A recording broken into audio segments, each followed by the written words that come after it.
ప్రతి ఇంటి నుంచి ఒక మహిళా పారిశ్రామికవేత్త రావాలని పార్వతీపురం కలెక్టర్ ప్రభాకర్ రెడ్డి పిలుపునిచ్చారు. మహిళలు కేవలం ఇంటికే పరిమితం కావద్దని సూచించారు. ఆర్థిక స్వతంత్రతతో సమాజంలో ఉన్నత శిఖరాలను అధిరోహించాలని అన్నారు.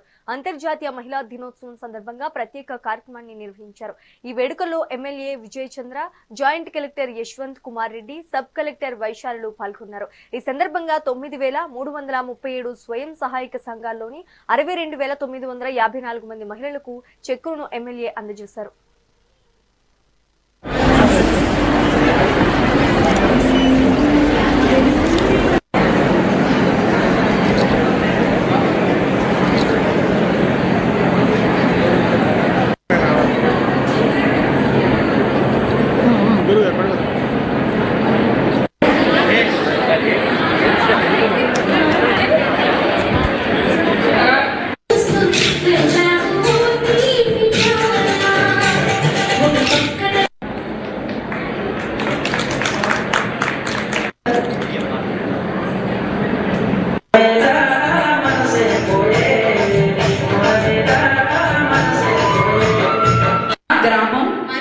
మరియు సమాజంలో బాల్య వివాహాలు జరగకుండా చేస్తాను.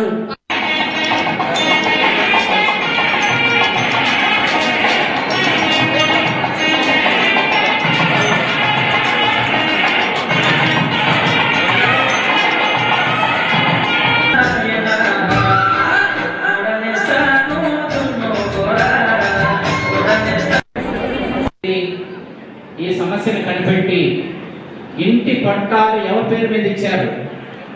మహిళల పేరు మీద ఇచ్చారు. ఇప్పుడు భార్యాభర్త మధ్య గొడవ వస్తే ఎవరింట్లో నుంచి పోని చెప్పాలి, ఎవరింట్లో నుంచి పోనాలి? అంత సామర్థ్యాన్ని ప్రభుత్వం మీకు ఇచ్చింది, అది మనం గుర్తుపట్టాలి. అంటే ఇచ్చింది కదా మన గొడవ పోయారు, బాగుంటే కాపురం పాడు చేయమని కాదు నా ఉద్దేశం. మన శక్తి తెలుసుకొని ఉండమని చెప్పి నా ఉద్దేశం. అదేవిధంగా బిడ్డ పుట్టినప్పటి నుంచి పెద్దవాళ్ళు అయ్యేదాకా కూడా ప్రభుత్వం నుంచి అనేక స్కీములు ఉన్నాయి. ఈరోజు ఆడపిల్ల పుడితే మనకు సుకన్య సమృద్ధి యోజన స్కీమ్ ఉంది. నెలలా కొంత కట్టుకుంటూ వెళ్తే అమ్మాయి పెళ్లి సమయానికి ఎవరికి బరువుగా, తల్లిదండ్రులందరూ కూడా ఆడపిల్ల పుడితే బరువుగా భావించేవాళ్ళు ఒకప్పుడు. కానీ ఇప్పుడు కాదు. మనం చదివిస్తే ప్రభుత్వం తల్లికి వందనం స్కీమ్ కింద డబ్బులు ఇస్తుంది. ప్రభుత్వం హాస్టల్స్ పెట్టింది, స్కూల్స్ అందుబాటులో తెచ్చింది. కేజీబీవీలు వచ్చిన తర్వాత ప్రతి అమ్మాయి చదువుకునే అవకాశం వచ్చింది. ఈ